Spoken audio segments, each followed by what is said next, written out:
Welcome to Film Strip Sessions, our general entertainment, pop culture chat discussion show.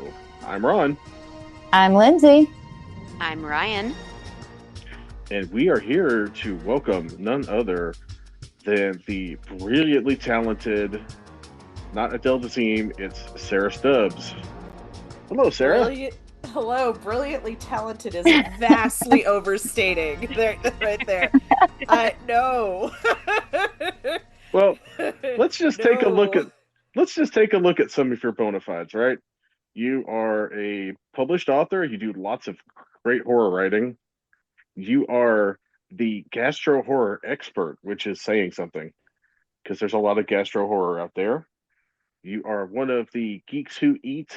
You are one of the two hosts of Final Girls Feast. You are involved as, I believe, you're a community manager with the Chattanooga Film Festival, and That is. you are one of the rare people who won one of the coveted Silver Bolo Awards. Am I correct in that? You are correct in that. We technically geeks who eat won a silver bolo. I personally did not. It was a joint effort with my husband. So That still halfway. sounds talented to me. Yeah. I mean, I Toot, would say come that on, girl. Toot it. let's be real, I just have ADHD, which means I have a lot of things there. I'm like, okay, that's boring. Next. Okay, I need to put this aside because the hyperfixation has ceased. So what's next? Okay, this one. Okay, this one. So I'm just a Jill of all trades, I guess. I love it. Yes, you are, because your collection of like accolades and the people you get to be on your shows is really impressive, and Okay, so you that's want to why. know the trick of getting people to be on Final Girls Feast? I can tell you. It's not even a coveted secret. I just ask people. I have no chill. That's what it is. I have no qualms about hopping into someone's DMs and being like, "Hey, I'm a fan. Do you want to come chat on my podcast?" Do you know what? That's I've done that that's too, it. but they don't respond to me. So that's the big difference. I Even mean, like I friends don't of do it like mine. completely out of the blue. Like a lot of times it's like people I've interacted with like on social media or, have connections with otherwise. But generally it really is just like asking people. Yeah. No, I had just a random I reached out to a friend of mine from high school who actually she is a very talented horror photographer. And I was like, hey, would you ever want to come promote your stuff on our podcast? We do a lot of horror movies. And I didn't hear back for like a year. And then she goes, wow, that's so crazy. I missed this message from you. And I said, oh, well, offer still stands. And then I still never heard from her again. Oof. And I But mean, to be fair, for every cool person who has been on, Final Girls Feast, there are five who have ghosted me that's fair. or Yeah. just been like, no answer. Like, so it's not that like, oh, every single person I've ever asked has been on. It's, like All sometimes it right. works out and sometimes it doesn't. So I just have to put up more numbers. That's what you're saying. I Yeah, gotta. you just gotta ask more. If All you right. ask I only like one it. person, then it maybe is like 50-50. But if you ask 10 people, You'll get at least one. I like this approach. I mean, I just send emails. Like I when we had one of the directors of Killer Clowns from Outer Space on, I literally just found his email on, I think it was LinkedIn or something. Shut And up. I I just love that and I just movie. and I just emailed him and I was like, "Hey, we want to talk about the food in your movie. Would you be interested in being on?" And he was like, "Yeah. Heck yeah." And That's Nice. amazing. and literally, you just like a lot of times it's really that simple. Well, thanks for coming on our podcast. When I'm I assuming mean, Ron asked you, yeah, but I mean, I love being on podcasts, and I'm not, I don't consider myself to be, anything more than just a podcaster. Like I don't see myself as famous by any sense of the word. Like I'm just Sarah hanging out in her office, watching horror movies and talking about food, because what else would I do? Yeah, I couldn't think of a better person to try to have on our Thanksgiving related episode because, Thanksgiving is the most food centric holiday. So it's like we need to get somebody who's got some food expertise, but also, keeps a foot in the pop culture realm. Um, so I mean, I would say that I am a good fit for that. I will not play modest on that. I would agree that I am a good fit there. it I was either, honestly love this game too. I've been playing it with my family all week about like what food would you pair with what movie. It's been Oh, so that's like yeah, fun. one of my favorite things to do. That Yeah. was the whole thing that my husband and I did with Geeks Who Eat, was making recipes inspired by movies. I yeah, love and it. if I can ever find a bag of fresh cranberries, and I'm going to find one, whether it kills me, I'm going to make your cranberry I don't sauce. think it's that difficult. Like honestly, I'm telling you, It's really not. your No. grocery store produce section should have them right now. Like the window in which they carry them is usually narrow. It's usually like the last week of October through like maybe the first week of December. Yeah. Ron, do you want me to send you some? We have No, them at our farmer's market right now because it's cranberry I'm gonna look season. closer because like I must have walked past it or something. I don't know. I'll have to because the I'm trying last to time think I've of been, where they were when we saw them, because they were not like in an obvious place. They were, I okay. think, I'm thinking that when we bought them at Safeway, they were in the like area kind of towards the back where they have like a lot of the pre-packaged like celery hearts, where they do like the bag of like three that they're all trimmed down, and like the Oh yeah, bags of yeah. baby carrots and stuff. Like that Hmm. section is, I think, where I they were in our grocery store. Okay. See, because the last time I actually was in the grocery store this morning because I was getting stuff to make burritos because I decided to roll my own burritos today. And Nice. before that, it was like 9:30 at night. I had like 15 minutes to get out of the store, and I had to buy cough syrup for my daughter who's sick. Um, so I haven't had a chance to like look because when I went to the store today to buy the burrito fixes, I was just like, I'm starving. I got to get some food. I got to get this going. Another good I'll have to. way, another little hack to check if your grocery stores have stuff if you don't want to call and ask, is go onto an app like Instacart or something and just search the item and then Hmm, see if any of your grocery stores have it in stock. Or just go to the okay. grocery store's website, because a lot of times they'll have like their own little like, order for pickup, and Yeah. you don't have to order, but like it'll tell you if they have something supposedly in stock. Oh, nice. Yeah, that's a good idea. Um, and this has been the guys grocery games segment of the podcast. Yeah. No, it's actually pretty cool because occasionally around town I'll see uh, next Food Network star winner and celebrity chef Damaris Phillips around quite a bit Nice. because she lives in the same neighborhood as me, so I'll see her around. But Mitch McConnell also lives in the same neighborhood as me, and I never see him around. So lucky for him.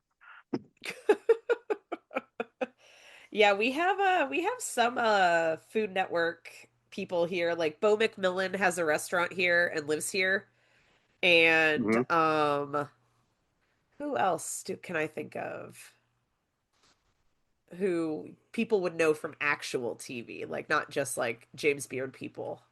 Yeah, Bobby Flay is always in town because he's a degenerate gambler who loves horse racing. Oh, I was like, do you have a lot of casinos? Horse racing makes sense. Yeah. Yeah. Yeah, we got casinos now, and we got horse racing. And Ah, Bobby Flay's always here during Derby week because he's one of their big celebrity guests. And I always see him around. He likes to go to like 610 Magnolia, Edward Lee's restaurant. Uh, Edward Lee's another one of the famous like celebrity chef kind of guy who just lives here for some reason. One of the local chefs here, Stephen Jones, he actually beat Bobby Flay on the show Beat Bobby Flay. Oh, So, and nice. I know him and he's a very nice guy and he makes amazing food. Yeah, what's funny is they had to beat Bobby Flay here. I guess because it was around Derby time, so it was him like writing this gambling trip off as a work thing. um, and it was literally like 2 blocks from my house uh, at the old Lynn's Paradise Cafe. They had a French toast challenge, I think, because Lynn's Paradise Cafe was famous for like this great, like incredible, like French toast monstrosities. Basically, like if you want your French toast to have more sugar than a carton of ice cream, then this is your place to go. Um, it was your place to go. Now it's closed because she was stealing from her employees and didn't pay her taxes. But Ooh. that's enough about the restaurant. We are not necessarily here to So talk about food. anyway, Yeah, we are Dot here dot to dot. we are here to talk about Thanksgiving, and specifically, the question is, and I don't remember who posed the question, but the end of the year holiday season, and we thought it would be fun to talk about some of our favorite movies for this time of year, paired with an appropriate dish. Because why not? And I opened the floor by like talking about to my wife and asking my daughter about this. And Lindsay talked to her husband Brian, and I know Jay probably talked to his wife. Everybody's talked to everybody about this because it's a really interesting question. Like you pair a movie that feels like Thanksgiving with a food item that pairs like that, feels like appropriate for that movie, right? Um, but before we jump into that, I had a question. Does anyone have like an interesting Thanksgiving tradition? Oh, I do. I totally do because my Thanksgiving is definitely not traditional.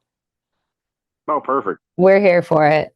So my in-laws have, well, I should say my husband has a sister, and so his sister, who is married, spends Thanksgiving proper with her husband's family, and then we do stuff like the weekend, like the Saturday after Thanksgiving typically. So I still do Thanksgiving here with my husband because I like eating Thanksgiving food and I don't want to wait and I don't want to miss out. So every year on Thanksgiving Eve, I make cranberry sauce while watching Blood Rage because Nice. this is my tradition and that ain't cranberry sauce. So Yes. That's my um oh my God. That's hilarious that you brought that movie up. I'll tell you later though. but like every year that is my Thanksgiving Eve. I always make it. I, pop it in the fridge because I like cranberry sauce cold. Hmm. And then on Thanksgiving proper, if I'm feeling, like I'm actually in shape and doing stuff, I'll go do a turkey trot, but this year that's not happening.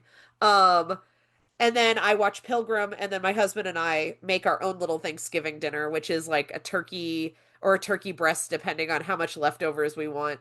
This year we're doing a turkey breast because I just didn't want to clean a turkey carcass.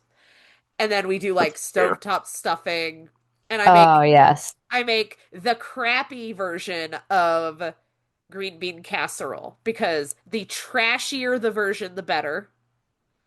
Yep.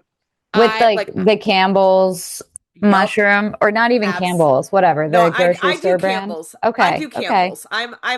For this specific dish, Upscale trashy. Got it. yeah. But here's the trick with that. It only says to use like so much of the crispy noodles. No, if you're not using like the whole container, you're doing it wrong. Mm. Like Yeah. if you have not covered the top sufficiently when you put it back into the oven with crispy onions, you did it wrong, and that's why you don't like it. I this is my theory here. And I also learned, interestingly enough, about this. Depending on which label you got the recipe from, you add soy sauce to it, which I do not. Mm. But apparently, if you got it from the Campbell's site back in the day, it would tell you to add soy sauce, which I don't know why that dish would need more salt ever. Like it's Of course. already like a heart attack in a pan. Like, but if you got it from the back of the French fried onions package, it does not tell you to use soy sauce. And so I had an old coworker like 10 years, actually it's more than 10 years ago now. And she was convinced that I was making it wrong and I was like, "No, I'm telling you this is the recipe." And I showed her and then I did some googling and it was because she was using the Campbell's recipe. Oh wow. So it is like a regional, depending on which brand you used, thing. Huh. I have an important follow-up question for you. Yes. It's not green bean casserole related, it's your cranberry sauce related. You Oh said you like yes. you said you like your cranberry sauce cold, which I thought was just the way that cranberry sauce is supposed to be. Do Some people eat people it will eat it hot? warm. Some people do eat it warm, like once it's done cooking. Like when my mom used to do Thanksgiving dinner, she Huh. would cook it and she would let it sit like on the counter so it was more like room temperature. But Interesting. I do not care for it warm. Like I think it needs to sit in the refrigerator overnight. Like I like not even day of. Like it has to steep for like a Cold. night. Yeah, Wait, it's Ryan, Ron, have either of you had warm cranberry sauce? Um, yes, but I per I like when it's like I just recently found out that I like cranberry sauce, interestingly enough. This is just Um, blowing my mind. I need to know who these people are who are eating warm cranberries. I've had it room temperature, but personally I like it cold. Yeah. I think it needs Okay. to be cold. That Room it doesn't. helps temperature, I it could, set more. right. Yeah. Right. And Okay. more of the flavors have probably like started to like show through because it's now that it's kind of like done its magic and everything. So for me, I like it cold. Room temperature is fine, but I don't understand it Yeah, I'd probably personally. still eat it, but it never occurred to me that that was an option. I think I have a theory. I Okay. wonder the people who eat it warm are probably the people who make it from scratch. Like I've never seen anyone heat up like a can of cranberry sauce. Like, and I know You imagine? let's be real. Well, there's two kinds of Yeah. cranberry sauce Yeah. canned. So That's true. That's you true. have the can of cranberry sauce that's basically like the Jello mold that you know you Hmm. shake out and then you have the regular cranberry sauce in a can. So, but I've never seen anyone heat the regular. Obviously, nobody's gonna go heat the tube, No, no, but you heat the tube of Jello until it dissolves. until it Then you melts, pour yeah, and it's liquid, and you have cranberry then you soup. pour yeah, then you pour vodka into it and it becomes a whole new thing. Okay, but now I'm curious. I wonder if we heat it up and then poured it over like ice cream. That would probably be pretty good. Hmm, that Wait. sounds Like a pretty good. vanilla ice cream. Like Yeah. I wonder if it would melt that way. Because I bet that would be good. Ryan, are you a new cranberry convert? Is that what I just heard? Yeah, because I was always introduced to the canned version and I hate I it Oh, because I like the canned version too. I like oh, it in all its forms, well, but well, for me, so this is something I guess interesting about me. I like to eat cranberries raw. Like I Hmm. thoroughly enjoy eating them raw. that is interesting. I used The to do that as a tartar, kid. I used to do that as a kid. every time that I see them in the grocery store, sorry, Ron, um, I buy them and I snack on them. And they're delicious. And my family has this, it's like a cranberry Waldorf salad. So that was kind of like and it's like got fresh cranberries and grapes and marshmallows in it. It's really good. But for whatever reason, whenever I was introduced to cranberry sauce, it was in the can. And only recently have I been introduced to the scratch version, which I have Huh, learned is the preferred way that I like cranberry sauce. okay. Hmm. The I only like it. time I've ever had it wasn't even really cranberry sauce, it was like cranberry relish. And it was on Mm. like a hot sandwich. so it was Mm-hmm. had been hot because it was grilled, Mm. on the bread or whatever. But no, I've never eaten it like I didn't discover like real. I don't think I've ever had from scratch cranberry sauce that wasn't made by like the grocery store because the grocery store here does cranberry celebration salad all year round, and it's just like cranberries, orange juice, Jello, probably some other stuff in it. Who knows? Sugar, rat poison. Who knows? It doesn't matter because I'm going to eat it anyway. Pinch of arsenic, depending on your mood. I get it. Yeah, yeah. Well, it's got to get that almondy taste in there. Sure, sure. Yeah. Right. Yeah. But before that, it was like literally like, let's bust open the can and everybody take a slice of the weird Jello, Oh, and yeah. it it was so great to make like you tear because how we would always do Thanksgiving is we would do Thanksgiving lunch and then everybody would just kind of hang out and just snack leftovers and shit till we got to dinner. And then we would reheat things and eat the dinner and then watch some movies and then everybody go home at like 2 a.m. or whatever. At least when everybody was not old in the family. So it was always like, all right, you slice open the roll, you put some turkey or some ham on there because we would have turkey and ham. So you put some turkey, you put some ham, or you put a little bit of both. You put a wedge of that cranberry jello, maybe a little mustard, maybe some stuffing. Make like a leftover sandwich or a goblet, whatever people call it.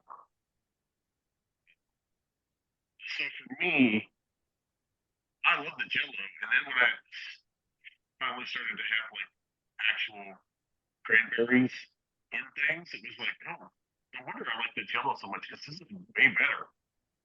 I still love the jello, but like I'm gonna find cranberries and I'm gonna make the geeks who eat cranberry sauce this My year. my I'm modified my modified recipe.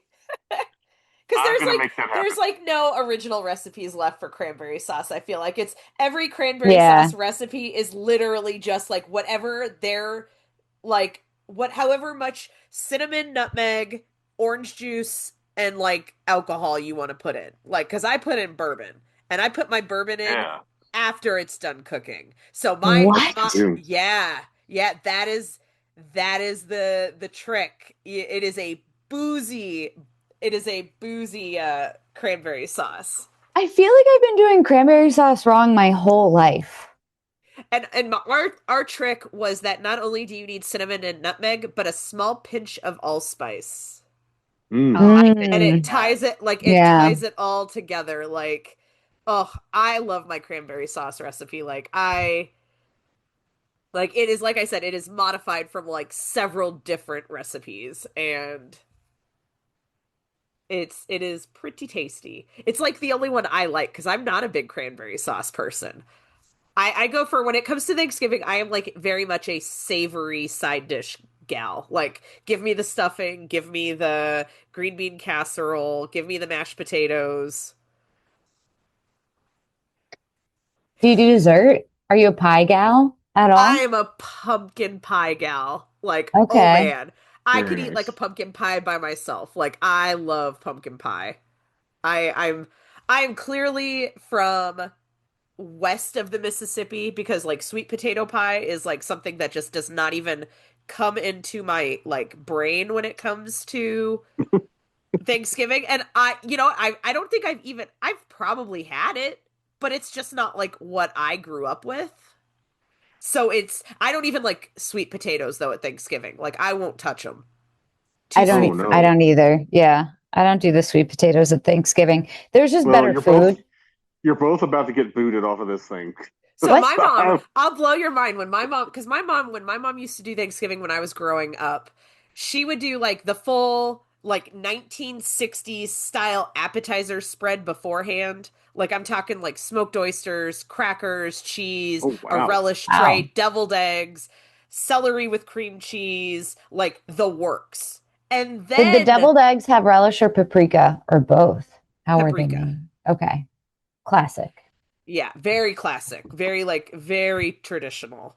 And then dinner would be like obviously turkey stuffing, green bean casserole. She would do creamed onions, which I never liked. She would do Oh, two kinds of jello molds. So you would have lime jello with grapefruit and strawberry jello with pears. She would do scratch cranberry sauce, mashed potatoes, rolls. She would not do the rolls from scratch though. She bought the rolls. Like which that was her like cutoff right there was like I'm not. And then for dessert she would do pumpkin pie, pecan pie, and sometimes she would do mincemeat pie. oh wow. Yeah, But so, mincemeat has its place. oh, mincemeat pie is something that I just discovered like last year or no, the year before that I love. And now I buy them every year. I go to Cost Plus and I buy the little Walker's little mini mince pies because they're delicious. But that's a I have Christmas not had tradition. I have not had those, but I love the Walker's shortbread, and I get at least three of them every holiday season. I just bought 2 boxes of the Walker's mince pies. I bought the one box of like the small, and then I bought a box of the minis. I'm gonna have to look for the mince pies because I've never had mince pie, but if it's It's Walker's that's putting so their name good. on it, I'm on board. It's so, so good. I strongly recommend mince pie. So for the pecan pie, is it just the pecans on top, or is the pecans all the way through the pie? Oh, I don't remember how she would do it. Like my aunt growing up would do them, and she was from Memphis. So I want to say it was just the top. Hmm. I didn't eat pecan pie as a kid. Like so I'm definitely going on memory here. And Okay. even to this day I'm like pecan pie is fine. It's just not like if there's a pumpkin pie and a pecan pie sitting next to each other, it's not even a contest. But I can ask my husband who's sitting behind me, pecan pie, inside the pecans inside the filling or just on the top? Both, but in the filling they're usually chopped up.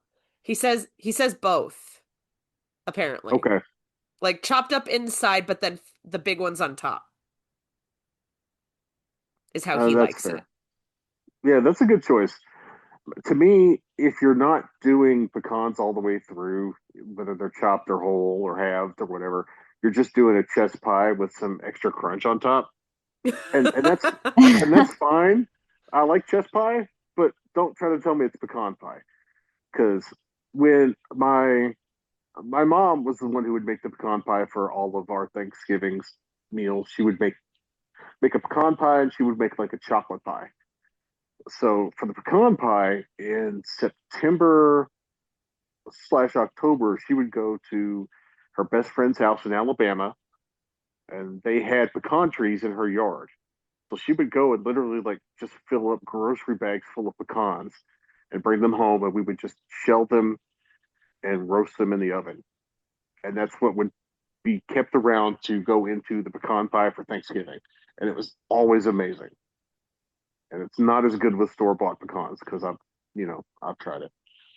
But You know what I do like though is I do like when people make like pecan pie bars where it's like the mhm. thin like it's like just the thin layer of the filling and then the pecans like mixed in on top of like a kind of like pie crust type dealy.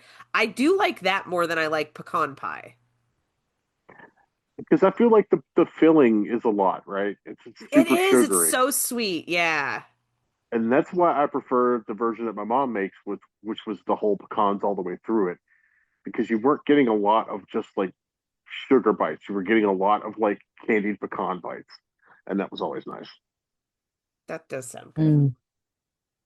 More of a fruit pie kind of gal myself, I but not do love a good fruit pumpkin. pie. Pumpkin pie has a weird texture for me. I'm more a pumpkin cheesecake person. Anything pumpkin though, like if I'm honest, any pumpkin dessert is a winner. I am almost anything pumpkin except, and to be clear, I will eat pumpkin pie. I am not going to say no You to won't turn pumpkin your nose pie, up at it. especially with Cool Whip or whipped cream on top. And I will take either version, the fake, whatever That's a question I hydrogenated have for thing that you. they make. Yeah, like all any kind of How much Fluent whipped cream are we version. talking? Are we talking like equal to equal ratio or just like a dollop?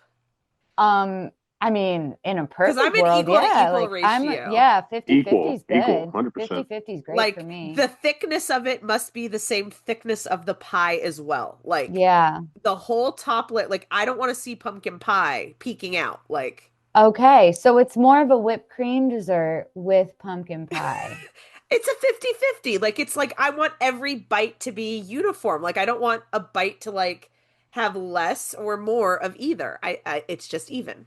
Ryan, So you with cook. Have you ever made a pumpkin pie? Do you Oh yeah. do the pumpkin pie too? I've never actually made a pumpkin pie, to be fair. Yeah. I make mine from, yeah, I do pumpkin pie. I've made apple pie. I do them both from scratch, just because I feel that the quality is much better. However, my family, we usually don't make it to dessert before everyone's like, because when we get together, usually there's like a like for instance, like when my aunt and uncle come to me, it's like a 2 hour drive for them. And it's vice versa if we go over to them. So we usually will like stuff our faces with like the main courses and I have done it where I have put in the effort to make a pie and it never gets eaten because mm, Wait, do it they not just just take it Mm. home? Because like I with try that to do that. I try to do that. And what I've done recently to kind of fix that, and this has been successful, is I will make little mini pies of them, like in little Ooh, cupcake tins okay. instead, and they're easier to transport. That oh, I is like that. yeah, that's my that's solution. But that's a smart idea. That's really a good That's idea. genius. Yeah, I'm like over here like, oh, wait. In cupcakes, Dang. yeah, that's great.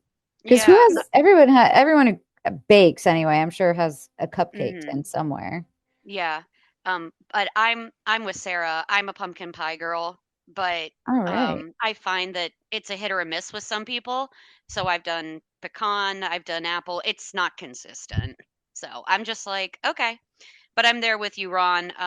Definitely chopped up pecans in the pie and then the big pieces on top because then you're just eating what I feel is like a molasses pie at this point. Yeah, yeah.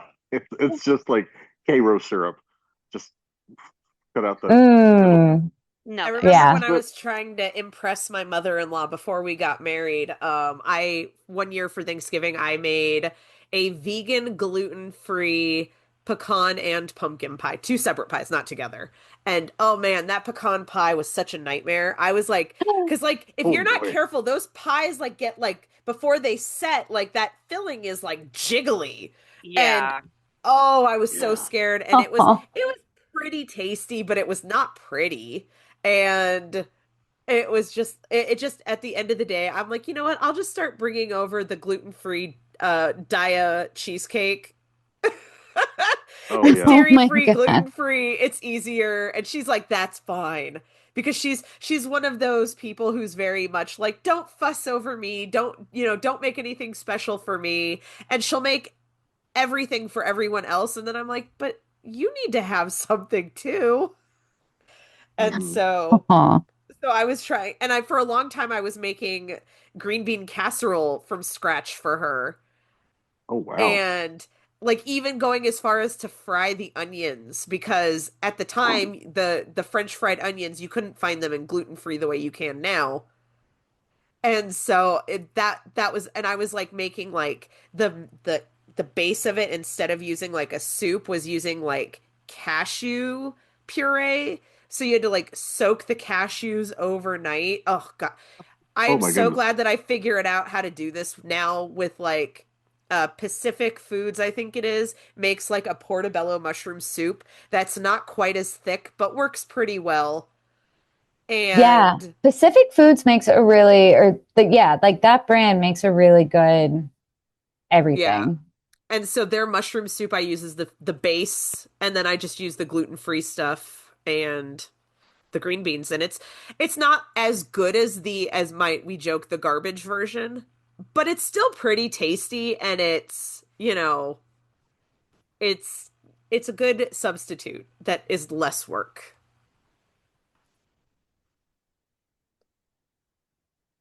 It's really interesting because like I don't think I've ever had a green bean casserole. What? How is Yeah, Ever? that possible? never. I'm Oh like, no. it's not a Wow. I just choked because I was so shocked. um, Me too. How? I It's don't got even to be a know I'm how to. regional th I think it's a regional thing though. No, is it? No, Like I I would say I there. would feel have like I feel like Well, it's gotta be like a Midwest thing, and so somebody like, no, I've lived on the East Coast my whole life, and I've Hmm. never. do you have I any family who's lived in like the Midwest or elsewhere? no. Oh, well, I now I've got to like I'm gonna take to the Googles because like this is I it's know now. wild to me. now. I've Also, always I we've don't always like green had. beans, so maybe Okay. Oh, okay. maybe Oh, it's a that's a Okay. choice good I've made. question. For those Yeah. who do eat it, do you prefer it with canned green beans or frozen green beans? Oh. Uh. Oh man. Huh. Because my mom Now used to make it with frozen green beans, and I actually think I like it better with the for the canned casserole, ones. yeah, the casserole I think is better with the canned. If I'm just eating green beans to eat green beans, I think I'd go frozen. But for the casserole, I think canned is probably. I tried it with fresh, like doing the really fancy green bean casserole with the fresh I green don't beans. It was a I don't Wegmans think recipe and it was not good. it's It's not as good. No, no. I Yeah. agree. Like when I was doing the other version for my mother-in-law, the one with the vegan, gluten-free, cashew blah blah, that one had fresh green beans also, and I don't think it was as good. Yeah. But I did find out, okay, so green bean casserole was created in 1955 by Dorcas Riley, a staff member in the home economics department slash test kitchen of the Campbell Soup Company in That Campbell, New makes sense. Jersey. So it's actually an East Coast thing. And I live in New Jersey, so here we are. So Everything comes maybe it full is circle. actually a regional thing. I'm not But from New Jersey. That's just where I live now. But yeah, okay. Well, look at us East Coasters eating green bean casserole. I totally thought it was a Midwest thing. I was like, It those feel Midwesterners, they make you they know. make a salad out of whipped cream. I Like was this gonna has say, got well, to be casseroles are really Midwest thing. I have a couple of family mid not my family, but I have a couple of family Midwest cookbooks that are very casserole heavy. hot And dish. yeah, and I've seen have you seen a Christmas story or wait, a Christmas story Christmas? The real Christmas story sequel on do you know what I'm The one talking on about? HBO, Yeah, the one that not just came out like a yeah, year or two ago. not A Christmas Story 2, but A Christmas Story Christmas, which is Yes. Ralphie and his family all grown up now. And they talk about how casseroles are like the Midwestern love language, basically. Whenever something bad happens, everyone brings over just a random casserole. And I was like, yeah, that feels right. That sounds right. But green bean casserole, invented in New Jersey by Campbell's. Now that's Huh. that's I fascinating. Wow, know. who would have thought Mind that? blown. Who would have Like thought that like Thanksgiving would have such big regional differences, considering I mean, so many other types of things. we're a big cranberry state here too, because like Ocean Spray is here, and I live really close to a bunch of cranberry bogs. Like we go hiking through Oh, the so you live cranberry near the wolf bogs. spiders. No, there's more. I mean, I grew up in Virginia, and there were way more wolf spiders in Virginia. But It's just a cranberry joke because they oh, use wolf spiders do they? to prevent pests. So if you go work at a cranberry bog, because what they do is they put before it becomes the bog, it's just cranberry bushes. And Yeah. so they put they release wolf spiders to eat the bugs. I just looked this up because my husband and I were talking about it, and it's wild. So they release all these wolf spiders to keep the pests at bay, and then when they when they do the first harvest, they get them, and then they flood the area to make it a bog, so everything floats up, including the spiders who can swim but don't particularly like to. So when you are working in the bog, you get you are the tallest thing in there, and so the spiders try to get on you. Huh. Well, And so it is known that if you are going to work at the cranberry bog, you cannot be afraid of spiders. no kidding. No kidding. Huh. Wow. I learned something new. I've only lived here for a few years, but I had not heard that. And now I know. And now I will not be going Now you will through never real look down upon the cranberry I never Yes. I never did. I never thought I was in danger of like spiders jumping on me when I was hiking through the bogs, but now I'm a little Now you're like, oh gosh. Yeah, I'll scratch that job off my list of future Yeah. occupations. Wait, were we supposed to talk about movies tonight, or are we We just were, and we're going to segue into that right now, Lindsay. Okay. Thank you. After that little bout of arachnophobia for me, we're going to. Oh my gosh, It's that's the the next gastro horror movie. Oh, Arachnophobia nice. 2, Yes. The Cranberry Bog. Oh my I gosh. love it. You know what, Hollywood, if you're listening, I better get some screen credit for that. I don't need a paycheck. Just put my name on it. story That's all I by. ask for. Yeah, give Sarah a story by. Give us a special thanks in the thing. We're fine. Let us interview whoever you get to star in Arachnophobia 2: Revenge of the Cranberry Bog Spiders. That'd be great. You're just tired of being flooded every year. And they have to drown at least one person. I mean, that's got to happen. Oh Yeah, man. that makes sense. I'd How watch has a it. cranberry bog never been used in a horror movie? I don't Like, know, I because feel there are really creepy old buildings all over them, like especially if they're not in use anymore, if the bogs aren't in use anymore, because they still fill up when it rains, and they're Oh, just that's old so- abandoned buildings all over the place. It really would be a good spot for a horror movie. Man. That sounds pretty cool. Yeah, yeah. If any of y'all are ever in New Jersey, look me up. I'll take you hiking. The abandoned bogs. Yeah. You lost me at hiking. I mean, you had me It's at not. abandoned It's bogs. hiking is such a loose term, Ron. It's more of a walk. It's there's not like mountains or anything. It's literally just like a walk through a field. Yeah, it's not the Grand Canyon. Yeah, yeah. I mean, It's you not. still kind of lost me, but I could probably suffer through it if Yeah, there's an yeah. appropriately creepy bog at the end. There are creepy bogs everywhere, but there are creepy buildings, which is what you're walking for. That's the way to entice you, Ron, Yeah. into going on a walk is, hey, you want to go check out this abandoned cranberry hut? Yes. Do you want to go see Okay. some creepy old buildings? Do you want to go to a cemetery? Yeah, I'm I'm walking in. right there. Yeah. But sure, spiders are the problem. Hold I my mean, spiders beer. are the problem. Nobody's going to jump out of the cemetery and get me. That that you I That's know know fair. of. of. That's fair. The But cricket yes. spiders are the worst, Ron. Oh, no. Oh I yeah, hate no those. thanks. I hate those things so much. I've had those in my basement before. No, thank you. Wait, We what is did too. That's why we got an is this exterminator. Is this an East Coast thing? Yeah. I'm It's like, I like- live here in Arizona, like home of like the venomous everything. So Yeah. Cricket They- spiders aren't venomous. They're just really creepy. They're like spiders that jump really far. they have like They're like they have half like cricket. Yeah. a half they have like a big round body, and you think it's just an oversized spider and then they jump and then at it you. hops. Yeah. Yes. Like a Like- cricket. Okay, I'm looking at photos of these, and yeah, I probably would like. I get some I would Jeepers probably Creepers s- vibes from it Yeah. every time That's it does it. fair. I'm like, nope. It's I saw awful. Jeepers Creepers too. I don't. Mm-mm. Yeah. No, they're bad. They're gross. Then they're will- harmless, but they're so gross.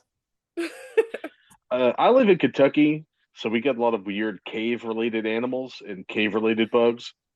So we actually had cave crickets in our basement, which are like they make normal cricket noises, but they look terrifying. But thankfully, shortly after we got a cat, after I brought a cat home from college, we no longer had cave crickets, and you could probably guess why. Oh, my cats are useless when it comes to that kind of thing. They don't care.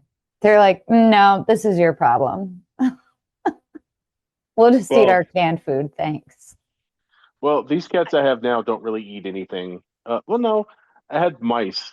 The year Maeve was born, we had some mice get in the house, and they didn't last long because between the two of them, they made short work of the mice. They I didn't eat the. oh no, Go go ahead. ahead. No, They didn't eat the mice though, so that's good. I didn't have to deal with a half regurgitated mice heads laying around.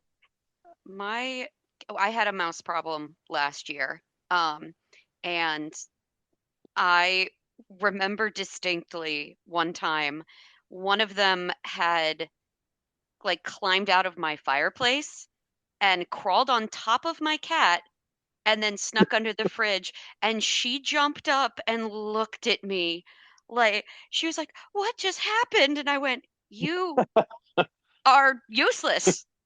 Like, what are you doing with your life? Yeah, thankfully, both of my cats, before they came to me, had spent time on the streets, so they're pretty. They So don't did look it, but they're mine. pretty hardcore. Oh no, really? So did mine. She was all of our cats were well, except for one that passed away recently. All of our cats are feral, but she stays in completely. But she's like, what just crawled on me? What is this thing?" And I'm like, "What did you eat when you were out there?" I'm going to assume she went after snakes or something. It's a good skill to have if you got a snake cat. That's top notch. I don't know if I want to Our test it though. our So, dogs are our dogs are little hunters. My middle dog, my middle child, Mabel, has two confirmed kills of bunnies, Mm, Oh, which is sad. They're like, what happens is they come into the backyard in the summer when it's hot, and then they get like cornered and then caught because they're hmm. hot, tired, and young. And I mean, rabbits surprisingly do not have long lifespans anyway. Like mm-mm. I recently learned this and I was like, "Oh, that's pretty awful." Like here in Arizona, apparently in the wild, they're lucky if they last 2 years. That sounds And about right. interesting. I'm like, "Oh, that's awful." And then we also get roof rats, which the girls love to chase. It What is the an heck is a Arizona roof thing. rat? So a roof rat, basically they got that name because they go onto your roof. Because in Arizona when people started planting citrus, they Mm-hmm. would go after the citrus and so they'd use the roofs to travel. And they're Oh. really, I think, like Norwegian brown rats or something is like the Oh, okay. actual name of them. But if Hmm. you're in Arizona, you call them roof rats. And Gotcha. we've had a number of them over the years that we've lived in this house, and we now have three dogs. And since having three dogs, our backyard is too much of a risk, I think, Mm. because now there's three of them to chase them away, and so I don't know we had. why I when you were like roof rat, I just thought to Ron's story about cave crickets, and I was like, what do those look like? Do they fly? No, they're just little brown rats. They're cute. It's sad. I always feel bad because I'm like, you don't need to live here, but you're adorable. But go away. I Yeah. don't, That's fair. I don't want to kill you. But if I have to, I will put traps out. I have some Fair. friends in Tucson who had a very similar experience. They were like, no, we don't want you here. You gotta And go. basically, it sucks because even if you don't have citrus in your backyard, if any of your neighbors do, you pretty much will have a roof rat issue. Yeah. Oh wow. That's unfortunate. But Can you we eat have them? I would not eat a rat that is in the wild. I bet it tastes like Personally, chicken. Lindsay, What? No, you look, I, hear me I, out. Hear me out. I grew up with a family that went squirrel hunting, and squirrels and rats are not so far like removed, right? It is And not so squirrels are much pretty that good. it's not so much that I would have a problem with eating a rat per se if it was like something that was like ethically sourced and farmed. Mm-hmm. Like I'd try it once, like, but I'm not like with the way that, people in our neighborhood are, I don't know who's putting poison down. I don't know who's, Oh, I didn't even think I don't about know. that. Like Yeah, that's a good point. I would not be eating any wildlife in a suburban area. That Yeah. is something I had not considered. Good thought. All right. That would So be we're an not going to eat interesting thing. rats. It's like Not urban rats anyway. this family was sent to the hospital due to poisoning from their Thanksgiving roof rat. But they had it. Well, what's sad is what happens actually is that a lot of the birds of prey die because like, we have owls Oh. and Yeah. hawks and stuff, Mm-hmm. and if you use poison to kill rats, they can Oh. ingest it and it can impact them. So they try to Oh. tell people not to do that, and we don't do that. We just, if we are going to not, trap and release, we just use snap traps. Like we don't use any Yeah. poison Mm-hmm. because we try not to use snap traps though because of the dogs, because it's just having to watch the dogs and make sure they don't get their noses caught Yeah. is Yeah. just a pain. So, we just Yeah. try Same to Mhm. thing with glue traps and cats. uh-huh. And also the problem with glue traps, as someone who gardens, there are some pests you want in your yard. Like there are beneficial bugs and there are beneficial lizards, and all of those things get stuck in the glue traps as well. I'm very much like a like live and let live kind of, like unless you're really like a pest, I'll pretty much let you just hang out. Yeah, that's Like fair. I try to keep the bunnies to the front yard. I'm like, you can do whatever you want in my front yard. Just leave the backyard alone. Yeah. It makes me We feel have good. no, I go was gonna ahead. I was gonna say it makes me feel good that I'm not the only one who tries to negotiate with critters. I put bird food in the backyards or in the front yard so they'll leave my Mm-hmm. backyard alone because I usually have like a garden back there and I don't want them Mm-hmm. picking at my tomatoes. So I Mm-hmm. feed them out front, and it actually does keep most of them up front. I love that. No, I also just love, I'm like genuinely wondering, like, if you're like me, where if I see a critter, I'm like, now here's the deal. You can stay in here for a little bit. But like, because I like spiders, not wolf spiders, but I always have a small conversation like, look, you can stay here for a bit, but when you get to about this size, you got to go because nothing I have in this house is going to satiate what you need. And I don't want you crawling on me in the middle of the night and me having a like a reaction and smacking Yeah. you. I pretty My much, if I see a spider in my house, I kind of just let them be because I heard something one time that basically if you put an indoor spider outdoors, it basically will die. And I was like, that's Oh awful. no. No. And I felt so Oh. guilty about that. And I was like, okay, well, usually if it gets like, like I like if it's a bug that I know should be outside, like we get green lacewings in the house sometimes when we leave the door open, and they're a really good bug. Like if you don't want aphids, green lacewings are your buddy. And so I will usher them back outside. But like if I see like a little jumping spider or something, I'm like, you know what? You're going to keep the mosquitoes at bay inside. So have at it. Enjoy life. That I is have good plenty to yeah. of know. nooks that are not going to impact me. My general rule is if it's inside, it dies. If it's outside, I leave it alone. So I'm that way about mosquitoes. Though yeah, if they're I mean outside too, I kill them. that's No, they gotta now go. Yeah, mosquitoes are the worst. I do have exceptions to that rule. Like if I find like you said, a little spider inside, I'm like, all right, like you're fine. You're not hurting anything. You can stay for a little bit. You know, you just go back into your corner and hang out and keep all the other bad buggies out. It's fine. But I did. We had a couple snakes in our basement because we were redoing our deck.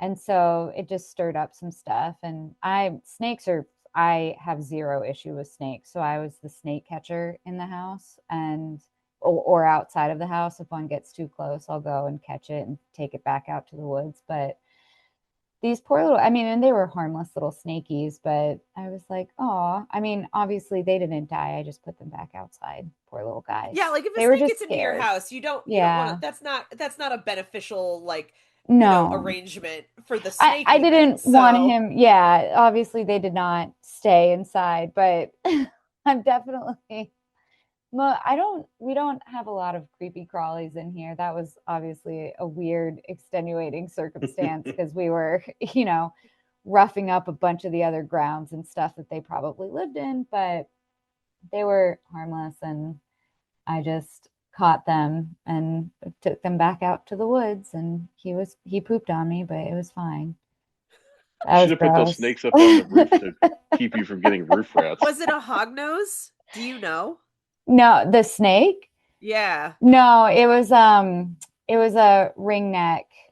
Oh, It was okay. just a Because little black hognose is like snake. hognoses Yeah. will poop on you as a defense mechanism, which is Yeah, why I asked. these ones will too. I mean, he's serious, and I say I don't know I don't know how to tell if a snake is a girl or a boy, but the snake anyway was when they get scared, they basically spray like a cat does, and it smells very much like that.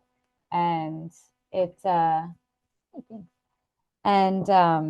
and it just kind of sprayed on me while I was taking it out the door, and it was really awful. I didn't really know what was happening. I just knew something smelled really bad. And I was like, okay, well, we're gonna go out to the woods where you belong. And then I just washed my hands really, really well and took a really hot shower. And then I looked it We up to see what kind it was, and it was like, oh, that is a defense mechanism. That makes sense because they're not even 12 inches long. They're just tiny little things, and just I think garter snakes do that too. yeah, it's like it's in that same family, I Colubrid, think. are they Yeah, colubrids? I have no idea. I wish I did, I know but corn snakes are colubrids, but let me look. yeah, but no, they were just little things, and I caught them. There's one night, and a few nights later saw another one, and I was like, well, I guess I'll just. And the cats were in the basement just chilling with it, like, yeah, this is our new roommate. I and We're see just that's totally chilling. strange to agree. me. That's so weird to me because my cats will attack cucumbers No, because they think they're mine, snakes. yeah, mine will not. Mine do not care. They're like, oh, cool. Guess mom They got a new are pet. they are colubrids or of the Okay. family Colubridae. Okay. Got it. The only Well, exotic creatures we have in our backyard are we had a groundhog for a little while who ate all of my wife's garden and then left. And we have possums. And I love the possums because they eat ticks. And we've got a real yeah. problem with ticks in this area. So And like they can't get rabies. exactly. And people are like, "Oh, they're so ugly." It's like, yeah, I don't care. They can't They're get so rabies. cute. They What eat are Yeah, ticks and they're mosquito larvae, adorable. people who think and they're possums harmless. are ugly themselves? Like I'm like, I like yeah, Yeah. possums. I'm pro possum. I'm team possum. they are Hmm. also another mammal that has a tragically short lifespan. Oh, Yeah. Like even in Like, captivity, under the best kept conditions, they live 3 years max. yeah. It's really sad. So don't follow any cute possum accounts on Instagram because it's just going to be like a real quick, really sad Exactly. You ride. are going to be heartbroken if they are already adults. You know there's Yeah. someone out there with a possum Instagram account. You just know it. Oh, And I see No, them all they're over TikTok for sure. no. oh, okay. I've followed some, and it's been like, oh, oh, that possum. So, oh, man, Yep. Yep. no, not again. Like I should learn my lesson by this point. That possum's gonna die. oh, But speaking of death, we are getting to the death of this year, Ah, good specifically segue. with end of the year holiday season. not That's your why they best used to. segue, but it worked. I Hey, think hey, that's a look, pretty that's solid one, actually. Yeah, I appreciated it. Fair, hey, look, fair. that's All right. I wrote for Den of Geek for like 15 years on the strength of bad segues and stupid puns. Let him So, have this, Lindsay. Let him have I'm it. here for it. I know I'm here for it. Let's do this. Look, AI has killed all of my job What's this opportunities. podcast So about again? I don't even remember. let me. It just We're talking about animals and household pests. No, it is. It is about the holiday season, and we're going to pair some of our favorite movies for this time of year with appropriate seasonal dishes because why not? Lindsay, do you remember who had this idea? I don't. I just love that we've been talking for an hour and we're just now getting to the point of the podcast.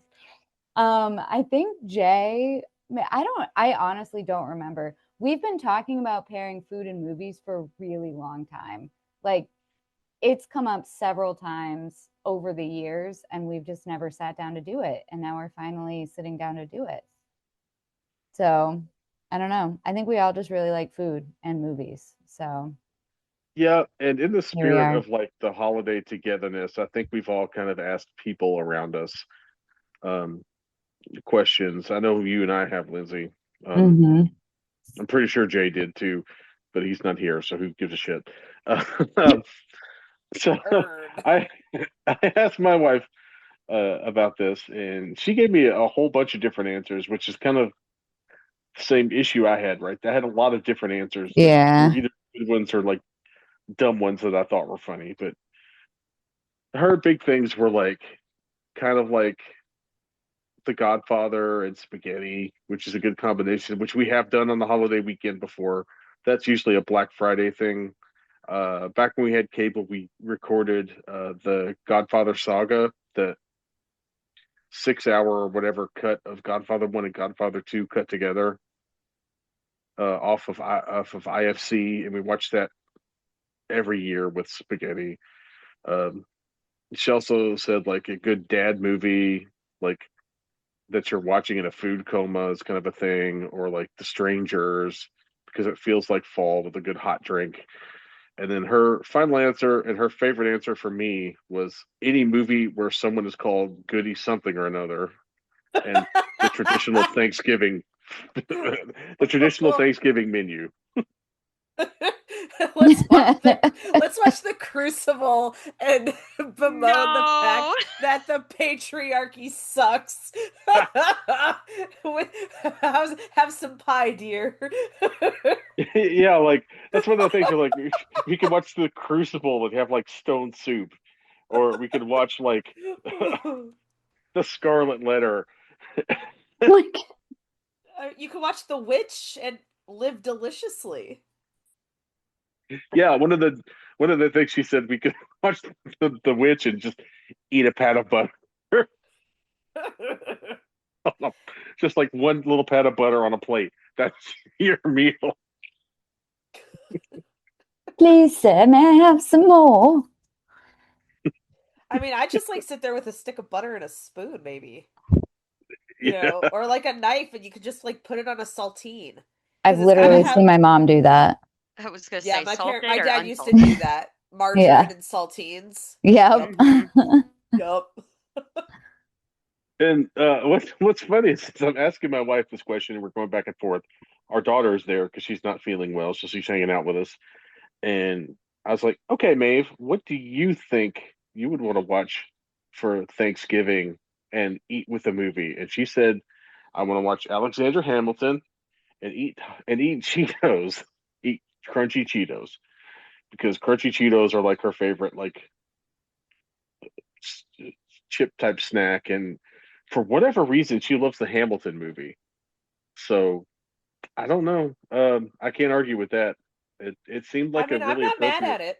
I'm not either. Yeah. That was Like one of my, I'm yeah, it's such a great pairing. No, like I think I she mean, got the as an assignment. adult, I would go with flaming hot Cheetos personally, Same. but Mm.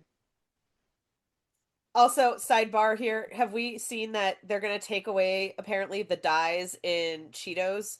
And I'm like, on the one hand, I would happily love my fingers not to be stained red to give away the fact that I've literally wolfed down like half a party-sized bag of flaming hot Cheetos in a sitting. Like, awesome, you're not going to make me look guilty. However, I feel like when they change things like this, they end up changing the recipe, and it's not. I'm worried that they're not going to be as good.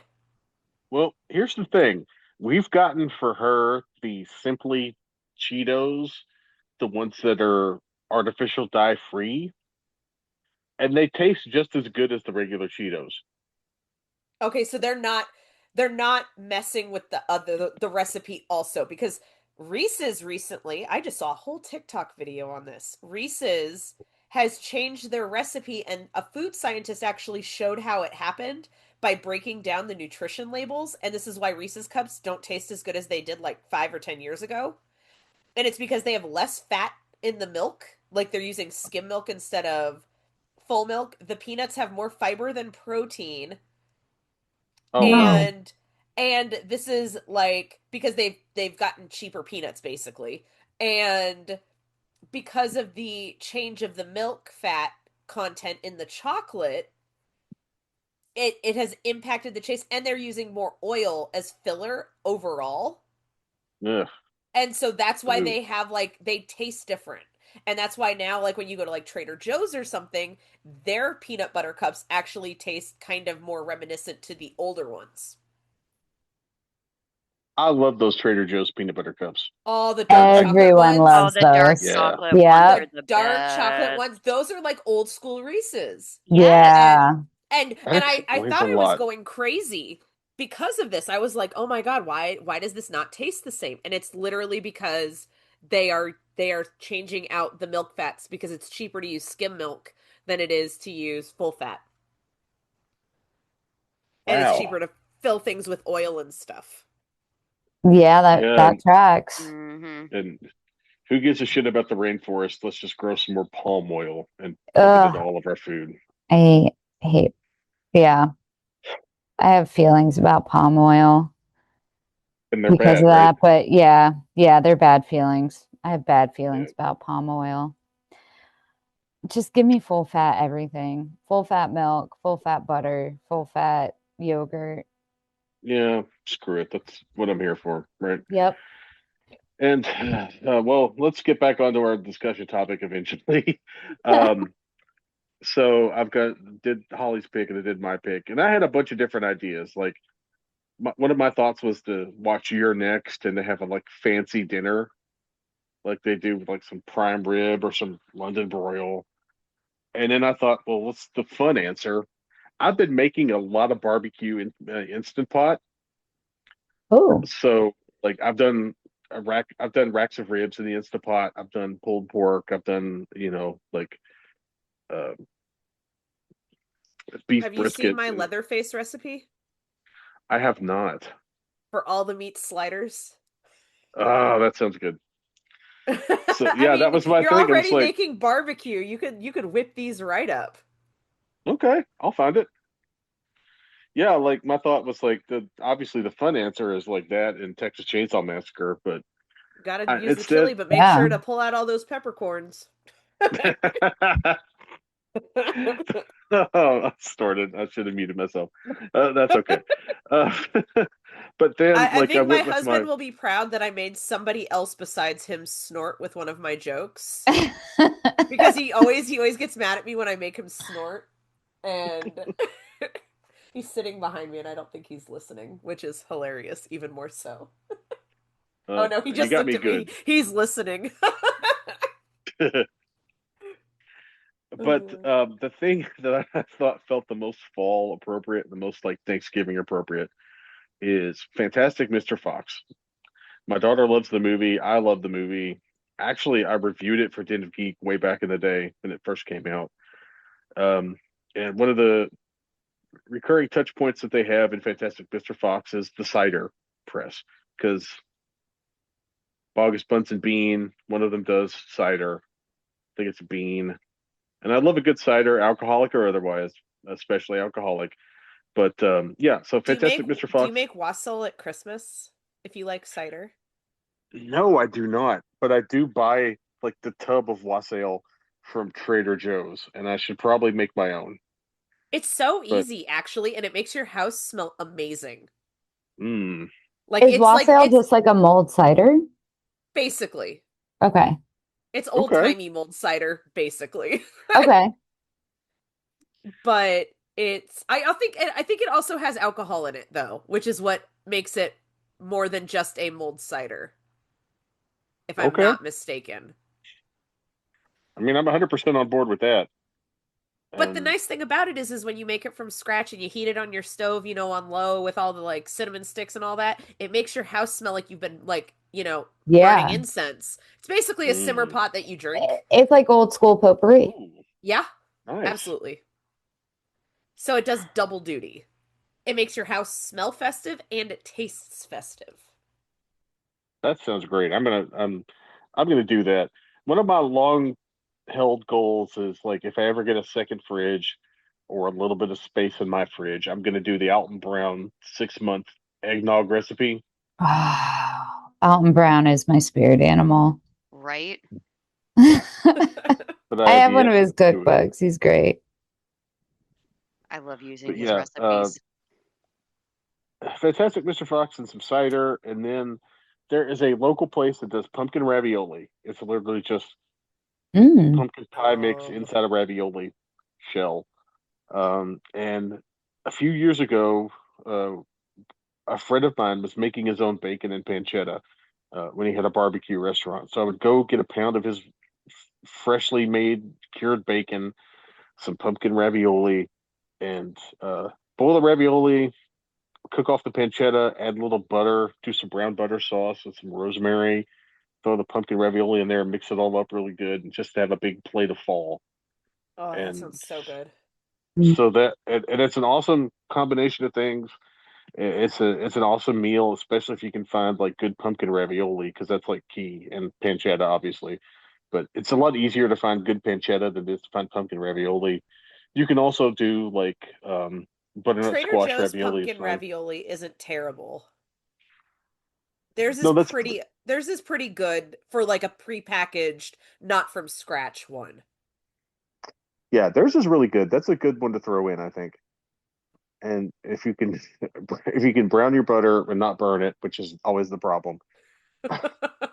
um, yeah, and it's I would do I would brown the butter and then put the rosemary sprig in and then take the rosemary sprig out so you get the rosemary flavor, but you don't like get the burnt leaves or whatever. Mm. Yeah, and it's a fabulous meal that I've had before, and I'm actually going to try to do it again here like this week. Um, but yeah, that and some fantastic Mr. Fox is kind of feels like fall to me because it's a big like loose extended family with the Fox family. They've got their and then all of their friends, and they're all like huddled together, avoiding the three bad people. Some great songs, some very cute like stop motion critters, a great performance from George Clooney vocally. Like it's impressive how charming he is just using his voice. Um, and it's just it feels like a fall movie to me. So that's my pick. Lindsay, what say you? That's so well, just to comment on yours, I've never seen Fantastic Mr. Fox, so I will watch that at some point in the next month for sure. Um, Also, I love brown butter in pretty much anything. Cookies, Hmm.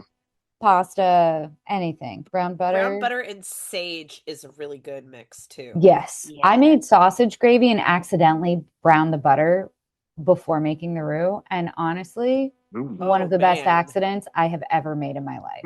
that sounds amazing. Yeah, highly that's recommend. fabulous. If you're Like, gonna holy make cow. if you're gonna make sausage gravy, just give that butter a little extra time to melt before you add that flour in. Holy cow, huge difference. Um, I had so I could not pick a movie. I had so much trouble, and this one movie. Well, for I asked my Brian what he would pick, and he was like, Thanksgiving's the worst time to do this. And I said, What do you mean? It's the best time to do this. It's when everyone's eating. And he goes, All right, I think I need to think about it a different way. Okay. And so he would start giving me like soups and say, What movie would you pair with this soup? Or what movie would you pair with this? And then we started talking, and my husband ultimately said, you know what I feel like would be a good pairing for fall? And he said, Invincible with Philly cheesesteaks. And I was like, done. We're doing that for dinner this week. And I said that tracks. That makes sense. It's a football movie. It's fall. I get it. Or Die Hard, which is like a light Christmas movie, or a full-on Christmas movie, depending on, you know, which side of the line you fall on. And like steak and bourbon or whiskey. So, you know, because Die Hard's just like full-on dad core. Like, let's do it. It's great. I love that movie. And I said, yeah, steak and whiskey feels right for that movie. But for me, so November, we're coming off spooky season. Normally at this point, and this year I didn't get to do it because I was I was in a show. But normally at this point, I've been doing Halloween since August, like watching movies for bracket with some of our Tis the Podcast friends. And I'm ready to kind of start getting into the Christmas vibe. So I'm doing light Christmas movies and kind of sneaking Christmas movies in where I can. And for me, there's a couple of different ones. So Ferris Bueller's Day Off, because they get stuck in the Thanksgiving Day parade, and you have to have sausage and peppers when you watch Ferris Bueller's Day Off. Oh yeah, because Right? And the other one was Grumpy Old Men with meatloaf, mashed potatoes, and peas. And specifically, and this is an origin story of meatloaf for me, because I hated meatloaf my whole life. Because it turns out I just didn't like my mom's meatloaf, and she doesn't listen to this podcast, so I'm very comfortable saying that. What does she do that you don't like? I'm I- curious. She makes it in a bread pan, and it turns Okay, out so my mom used to do that too. yeah. And I think the texture gets really weird, and it just like sits in its own juices in a bad way. I don't know. It's So something okay, so about there's a it. trick to this that you should buy her a pan. There's a pan that you can buy for this. It was a Okay. meatloaf pan because my mom used to do the same thing, but then she upgraded to this other pan that was like Oh. it was like a double it looks like a double boiler, but it's bread pans. And so the top layer has holes so that the juices from the meatloaf drip down into the second like caddy when it's baking. Okay. I'm gonna get her that for Christmas. And so then it doesn't get as like gooey at the bottom. Well, I love that. That's brilliant. And that's probably why I never liked her meatloaf. Also, I think she puts peppers and onions in it, but she doesn't cook them, and then they don't fully cook inside of the meatloaf. Oh yeah, Um, no. The trick with onions is to use dried minced onions. Also, love dried minced Because they onions. rehydrate, yeah. they rehydrate when they cook because they get all the meat juices. Well, so I just lived my whole life assuming I didn't like meatloaf, right? And then we Oh went and no. visited my my my husband's aunt in New Hampshire, and she made meatloaf, and I'm polite, and I was like, well, I'm going to eat anything she puts in front of me regardless of whether or not I like it, because that's how I was raised. So I was like, buckle up. we're eating we're eating meatloaf and peas, two of my least favorite things. And it turns out that I just didn't like my mom's meatloaf, and I just didn't like canned peas, because his aunt, and now my aunt Penny, makes the best meatloaf, and she forms it into a loaf herself, and then she bakes it on top of a like drying rack in a cookie sheet. You know what I'm talking about? Like she puts the drying Yeah, rack so like that the it cookie rack, right? Like a yeah. cookie sheet, And I but was like, and then on the cookie sheet. Yeah. yeah, so that it drains itself. And I was like, and she puts pepperonis in it, which pro move. Okay. Yeah. Wow. And she used frozen peas. And so I was like, oh, it turns out I just didn't like how my family made meatloaf. And anyway, that weekend we also watched Grumpy Old Men. So I will forever associate those two. But these are, and I said, I said this next thing was actually my honorable mention, but I think it's my actual pairing is one of my most favorite movies of all time is About a Boy with Hugh Grant. And I don't know why it's my favorite movie of all time, but it's definitely my top five. And I just love it. I've loved it since it came out. And it's quirky and weird and cute and fun. And it's kind of a Christmas movie, but there's a scene in this movie where he goes and they have a vegan Christmas dinner. And I was a vegetarian for 6 years and a vegan for like a whole 6 months, but I ate vegan a lot. And I paired About a Boy with pumpkin seed crusted tofu and cranberry relish with warm sake because there's a scene where he does a rice wine thing at dinner with his sister.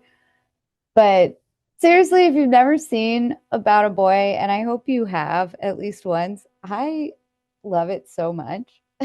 It's just even I made a post about we were doing Monster Squad, Ron, like I don't know, a couple months ago or a month ago, I guess now. God, it feels like it's been so long.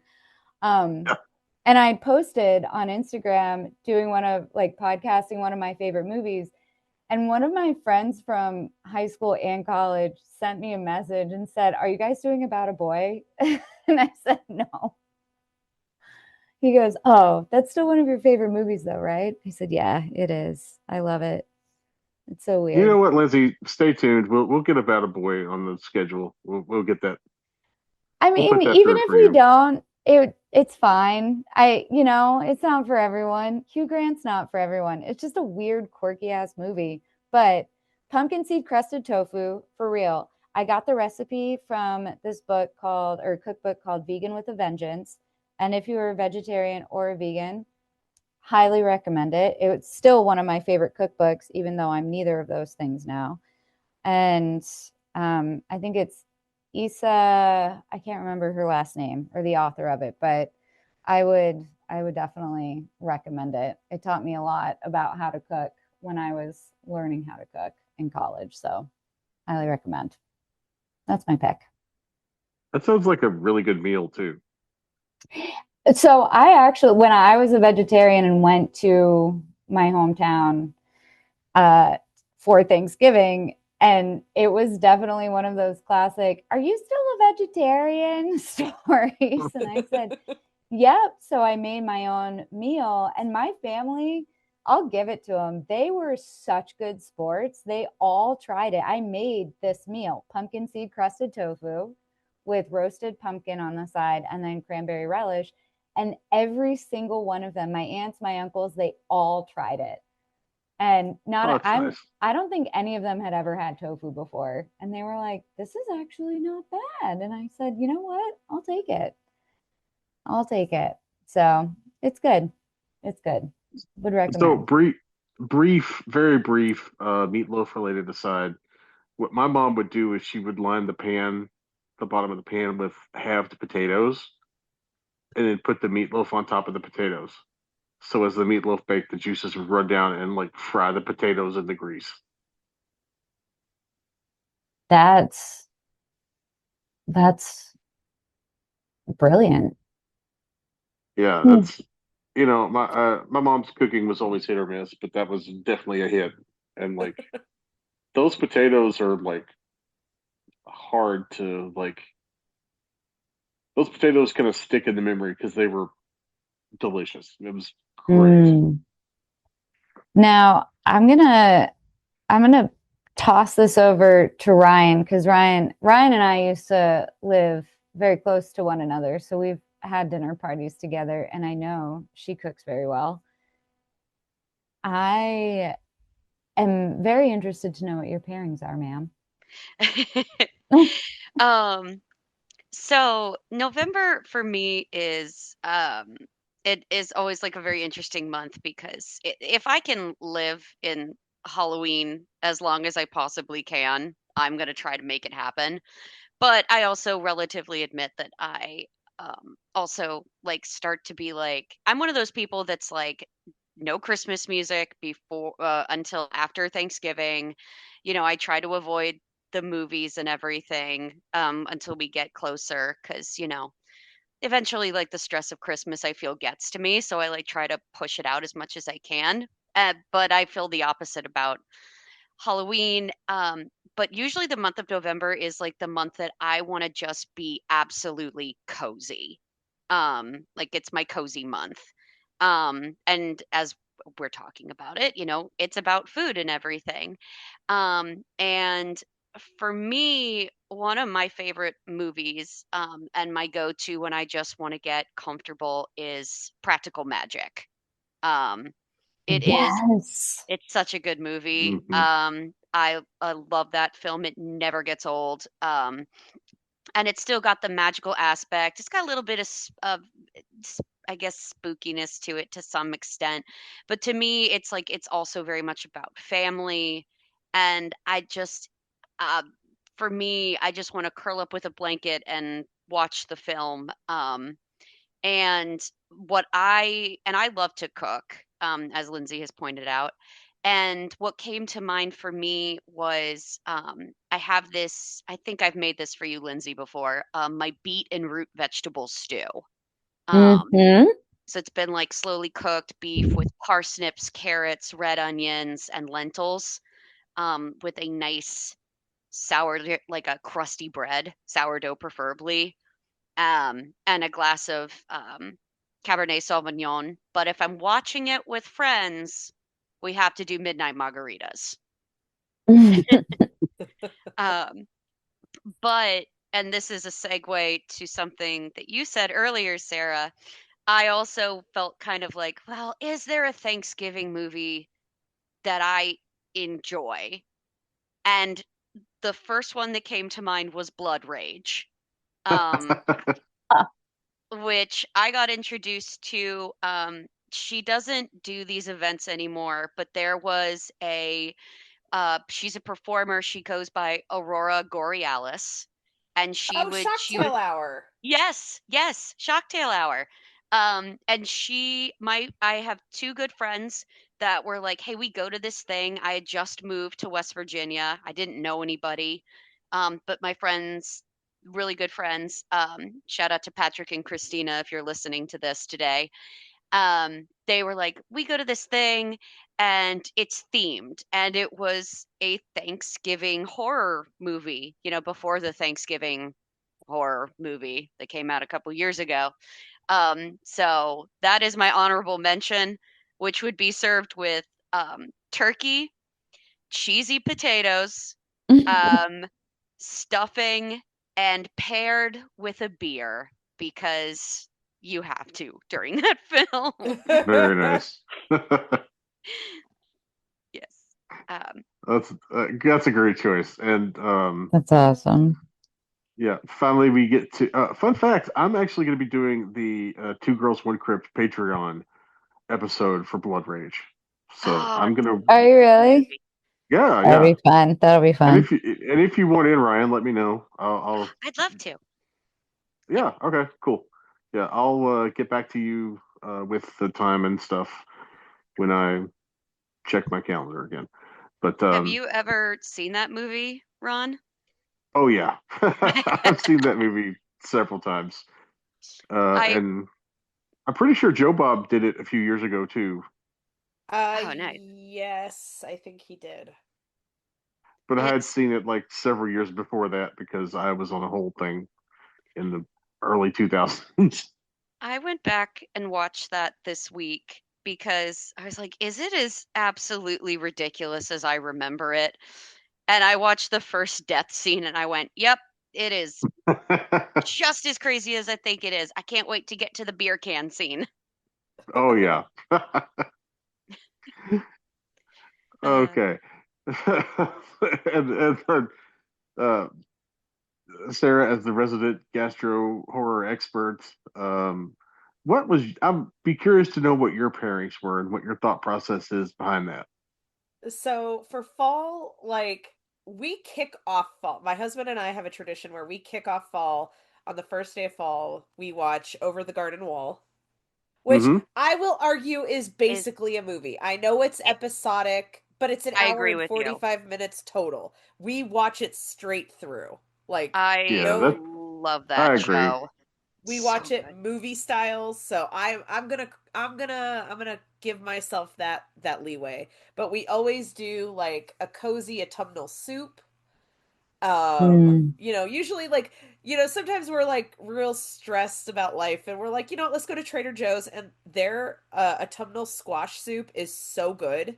Hmm. And we get like a loaf of rosemary sea salt bread, like a crusty rosemary sea salt bread, so you can dip it Yes. in. And it's just like, and then we'd do like a, tea and like pumpkin biscotti for dessert. And we make it like this whole little cozy fall vibes meal. And I mean, I would argue you could do this any time of year. Like, this is not a September only thing. Like, we just try to, like, I'm in Arizona, it's hot here, and it's hot here until like mid-November. And so we're trying as best we can to, like, manifest fall in any way we can. Maybe we just turn the air conditioning down a little bit so we can feel that cool chill in the air. Only when you're inside, though. So we do that. And then of course, like, I love to watch Pilgrim when I'm eating, Yes. leftover Thanksgiving, or eating the meal, because I always watch it the day of. So it's usually not leftovers, but it's, or even like, the leftover sandwich, cuz who does not love the leftover turkey sandwich, on Hmm. the crummiest bread possible. Like, when I want a leftover turkey sandwich, I'm not getting fancy bread. I don't want Oro wheat. I don't want, Are any of you the pro fancy stuff. mayonnaise? I am pro mayonnaise on a Okay. leftover sandwich. I'm anti Miracle Whip, though. It has to be mayonnaise, and Okay. it has to be Best Foods mayonnaise, which on your side of the country is Hellman's, I believe. Okay. I'm very brand specific. There are not many products in life where I'm like very brand loyal, but mayonnaise is one of them. I feel like, Like, yeah, mayonnaise is a good one. mayonnaise, and believe it or not, soy sauce. I'm a Kikkoman only Okay. girly. I'm weird. I don't know what it is, but those are my, but I do love a good, any Thanksgiving movie. I also watch Black Friday on Black Friday, which is the Devon Sawa sci-fi horror movie that's not objectively that good, but it's a fun watch. And so watching that with, like, Thanksgiving leftovers always feels fun. And That makes so me I want to watch Chopping Mall with my Thanksgiving leftovers. Shopping Mall has been all over my feed recently. Like, Tubi wants me to watch Shopping Mall so bad right now. Why do I get the feeling it's going to pop up on my It advertisements? probably will. Yep. Hey, Instagram. Tubi, all of our phones are listening to I us right know. now, and I so know. they're like, "Oh, Chopping Mall." Tubi knows what we need, and Tubi knows what we love. Always. Oh. But yeah, those are like my two. I feel like also a cheese pizza with Home Alone is always a solid pick. That's a great pick. Oh yeah, Yes. I And a completely, giant bowl of ice cream yeah. after. Yup. yeah, it's the full-on lactose intolerant special. Oh God. I Yep. would be so sick. With Oh, right. Pepsi. You have to have Pepsi. Oh, goodness. Just don't pee the bed. That is preferred. Yeah. Mhm. Yep. Oh my gosh. I love this. I love this movie. I love movie food pairing. This is fun. I feel This like we is should. literally what I spent years doing on Geeks Who Eat, is figuring out what was even more fun on Geeks Who Eat, though, is when we would work with like local PR to do giveaways, and we'd have to come up with a recipe that paired with the movie, but only by seeing the trailer. Oh, that's Oh, tough. yeah, Oh, that would be tough. A lot of action movies got cocktails, let me tell you. I think that checks out. Lots of them. Yeah, Uh-huh. that sounds like a Yeah. pretty good answer to me. I think any kind of action movie would work great with a cocktail. Hmm. Usually Yeah. whiskey. Oh, 100%. Yeah. I mean, whiskey goes with most things. Yeah, that's a good. I don't That's want to say true. it's like the To be fair. I don't want to say like it's the fail safe like liquor that you should use for cocktails, but I not think It's everyone. the whiskey and vodka, in my experience, are the safest bets in terms Mhm. of the most crowd pleasing because Mhm. Yeah. gin is very divisive. Well, gin Yeah. varies wildly by brand too. So Yeah. Also Tanqueray and region. Hendrix and Bombay Sapphire, like every gin tastes so different. Well, I guess every Mhm. whiskey tastes very different too. Vodka all pretty much tastes the same to me, but yeah. But I feel like gin really varies wildly I It from, I does. yeah. I also feel that like a lot of people have had like I've had a couple of people have told me about bad vodka and bad whiskey experiences, but more often than not, what I hear is people had a bad gin experience. Yeah. And Yeah. I think that that's oh what yeah. I always hear turns the tequila. People have bad oh, tequila incidences. Yeah. I I'm super picky about tequila, but Sheila and I that's, are not friends. yeah, I that's am a just because whis yeah. I like Hmm. And I live in mezcal though. Arizona, so I'm very familiar with a lot of agave spirits. Well, Mhm. yeah, Sarah, I have to tell you, I was not a tequila person at all. I never liked it. Well, I did like it once, and that was enough. And I liked it a lot one time, and and I Uh-oh. never liked it again. Bum bum bum. Yep. And then now, like what, 15 years later, we had our friends came in to visit from Arizona, and they were like, "We're gonna make you a tequila cocktail." And I was like, "I don't really love tequila." And our friend Jordan was like, "I got you." And he found a good tequila, like mid shelf, it wasn't crazy expensive or anything. He goes, "You'll like this." I was like, "I don't know, buddy. I like you, but I don't think I'm gonna like this." And ever since then, I was like, "Jordan, I think I like tequila now. This is crazy." And it just turns out I like good tequila. Yeah, I was gonna say cheap tequila's not great unless you're mixing it heavily with like Yeah. other stuff. But like a good tequila is not bad with like minimal, Yeah. you know. Like I could just mix it with lime and it's fine and not even like shoot it, but it does, yeah, brand does matter in that. Like Absolutely. mayonnaise, brand matters. Exactly. Exactly. Mhm. It all comes full circle. Full Yes, circle. that Now I'm just that really really hungry. yeah. I wish I had some fried onions right now. Like I'm just glad I had a Uh, late lunch because I haven't had dinner yet, and it's almost 9 o'clock here. So, I want yeah, soup it's too now. late for me to be eating. It's almost 11 o'clock here. So Same. Yeah. we should probably go ahead and start wrapping this thing up. Yeah. So Sarah, what other kind of stuff have you been watching or what will you be watching for the fall season? oh well, I am waist deep in Sovember. I'm watching a bunch of shot on video stuff because apparently I developed a hyperfixation for it, and so I'm riding the hyperfixation. And I've been watching a lot of like, camcorder horror, and I have been loving it. It's so charming and earnest. What did I just watched one the other day that I really liked. Um, okay, so it's a little weird. It's called Eaten Alive: A Tasteful Revenge. And it's a little bit of a weird one. It's like from Wave, what is it called? Wave Productions.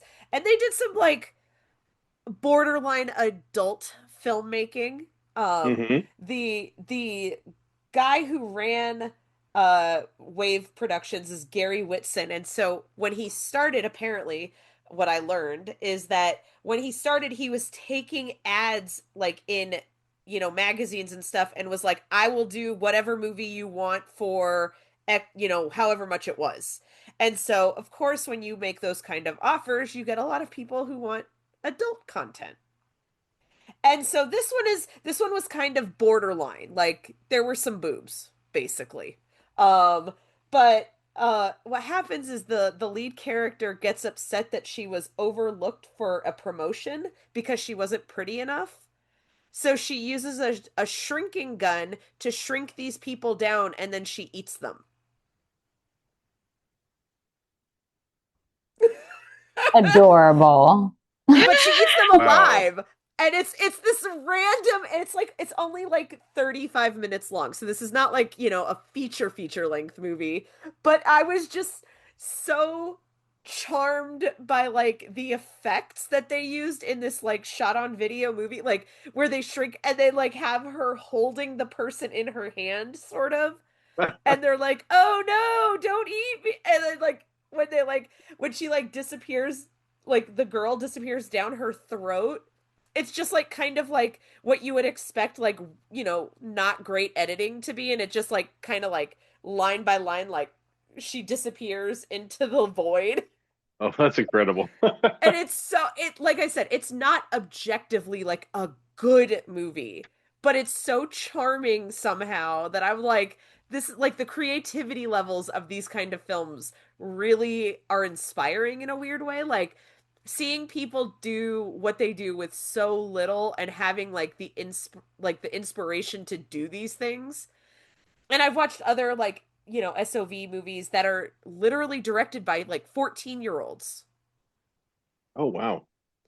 And yeah, so I've been having fun on this little deep dive. Well, it's funny because one of the movies I had considered and discarded because I couldn't think of a good food pairing with it was the McPherson tapes, one of the more famous shot on video alien abduction slash invasion movies.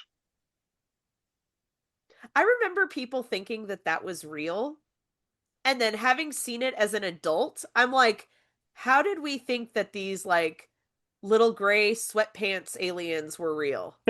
I don't know.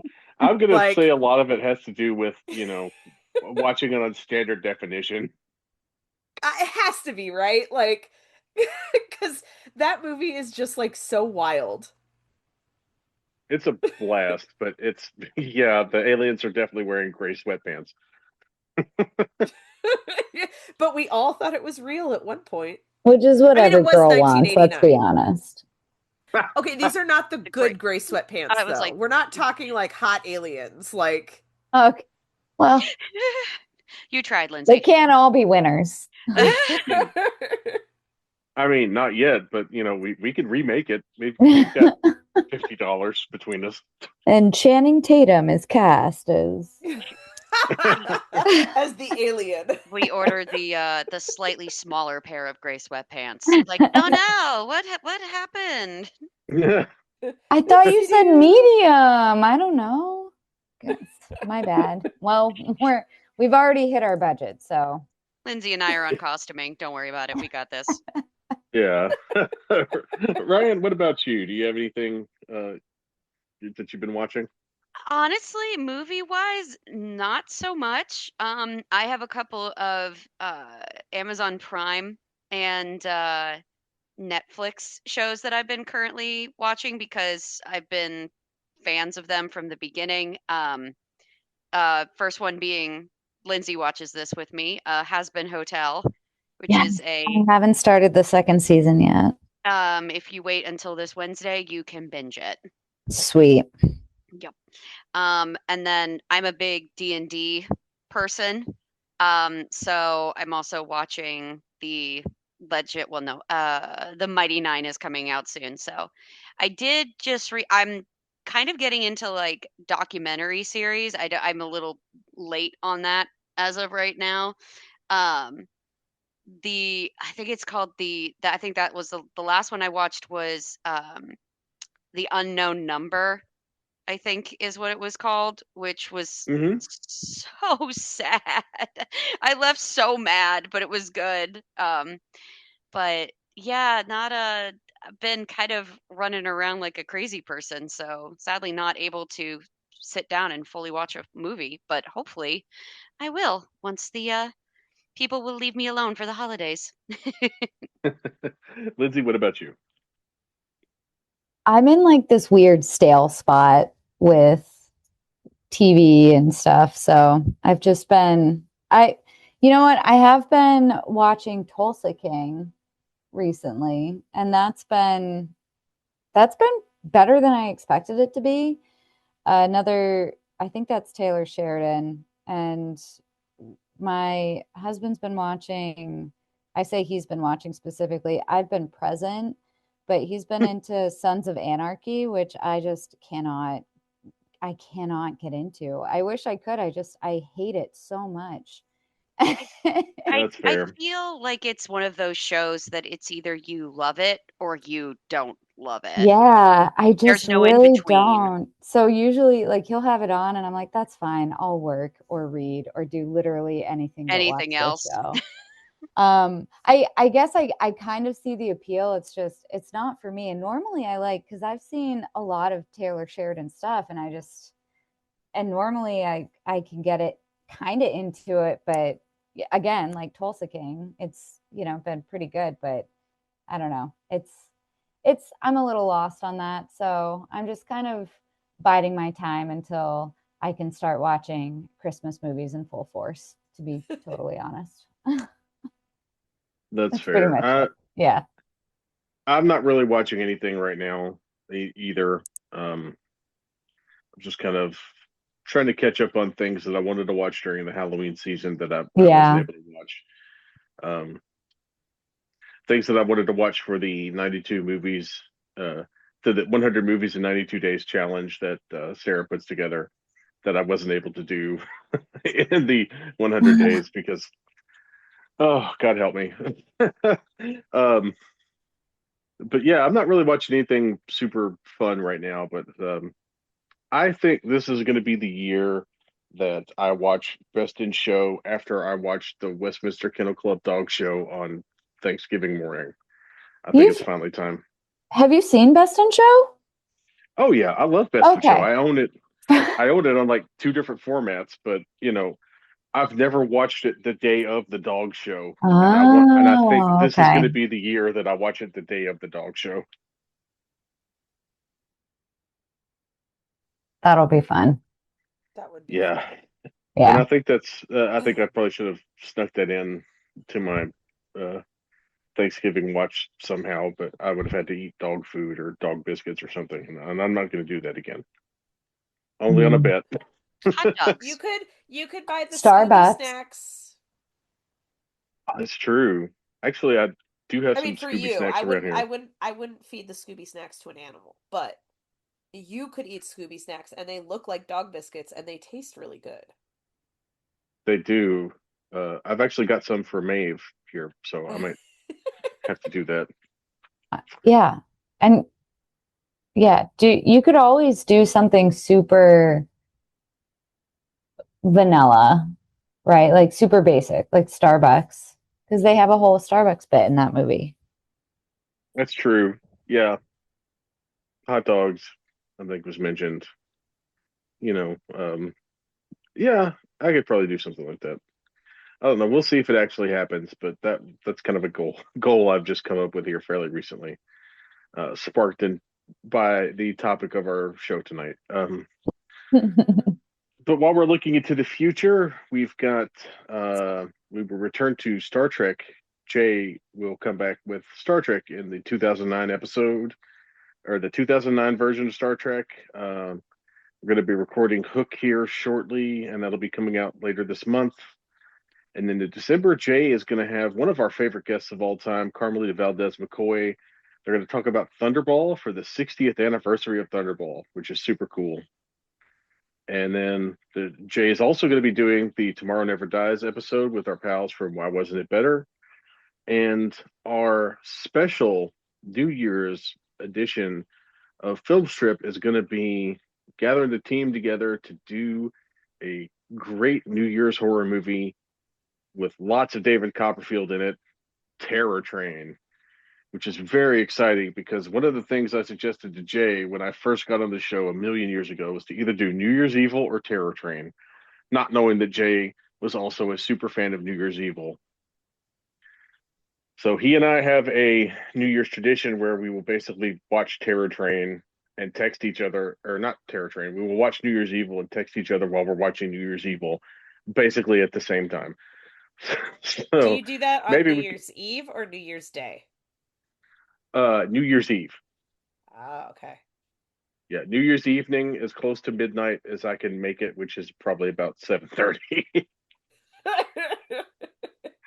uh, but things are different now that I wake up at 5:30 or 6 every day. So a little bit harder to stay up to make it to midnight, but we'll watch the previous year's ball drop on YouTube with Maeve at like 7:30 or 8 o'clock, and then put her to bed and then go to sleep. So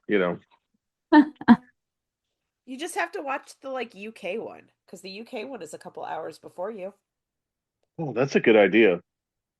And then it's the Okay, same Mhm. year. nice. All right, I think that's what we're gonna do this year. I'm gonna try to find that. That's a good You could idea. like look up Awesome. like you could look up like you do like London or Stockholm and do Sweden because Sweden's a little is like even I think an hour like earlier than London. Oh, that's the move. I know for a few years Netflix had a pre-programmed ball drop thing that they would have that you could just watch whenever. And we did that the first couple of years when she was a little person. And um, I don't know. I haven't seen that in a few years. I think Netflix got rid of it, which is sad because it was It surely was didn't cost helpful. them any money. Yeah, but yeah, that's watching it from the UK is a good idea because I'm pretty sure they do fireworks and stuff, and Maeve loves Yeah, fireworks. I think So, Stockholm does too. oh, awesome. My friend One of the things, is a big fan of Sweden, and so he's always sending me holiday stuff from like their social medias and stuff. very nice. One of the things we watch is like an ambient video is like the the footage from the cabs of like Swedish trains as they just go north, and it Nice. just gets colder and progressively more wintry. Like you start out in the south and it might be rainy and green, but when you get up to the north, it's like frozen wilderness and it's awesome. And it's just like beautiful countryside and soothing train sounds, and it's just the perfect thing to kind of knock me out after a stressful day. But speaking of knocking things out, I think we're about ready to knock this program out. So you can find and follow us on social media at Film Strip Pod. We are on all the social things, and that's where we'll share announcements about upcoming shows as well as other fun content, special guest appearances, pimp out things for our friends, that kind of good stuff.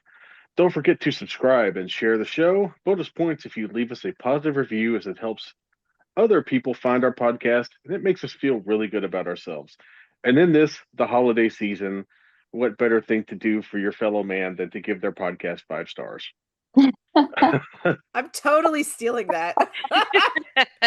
And that does go double for Final Girls Feast because they have a 1 star review they're trying to make disappear off of their I mean, social. if y'all didn't guess, I'm the loudmouth talked about in that review.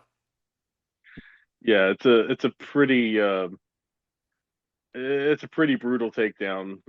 Know it all loudmouth, I believe, is the term that was used, Whatever. which is Sarah's awesome. Yeah. I mean, yeah, which is totally I not know fair. what I know. I don't know it all. Just almost everything, right? That's close Yeah, exactly. enough. Yeah. It's close enough. Yeah, you're close enough. Until I know next about time. cranberry bog wolf spiders. I feel Yes, like I That was an interesting piece to know. Yeah, I yeah, this has literally been live a here. great I've show. never heard that before. That was so fun. This has been a blast, and thank you, Sarah, for coming on. Before I close out the show, would you like to promote your things again? Oh, sure. Thank you for having me, obviously. I am on social media everywhere as Sarah Stubbs with two B's, says. Um, Geeks Who Eat is pretty inactive, but you can find us on Geeks Who Eat on all socials, and Final Girls Feast is Final Girls Feast on all socials because I like uniformity and I don't like to have to remember underscores and dashes and all that. So, Yeah, same across the board. Come take a listen, you know. Come hear me chat more about food and movies. It's what I do. Yeah, and the shows are great. I'm a big fan. So Oh, thank thank you you. for coming Thank you on. so much. Really Of appreciate it. course. Thank you for giving up 2+ hours of your evening Eh, to talk about food with us.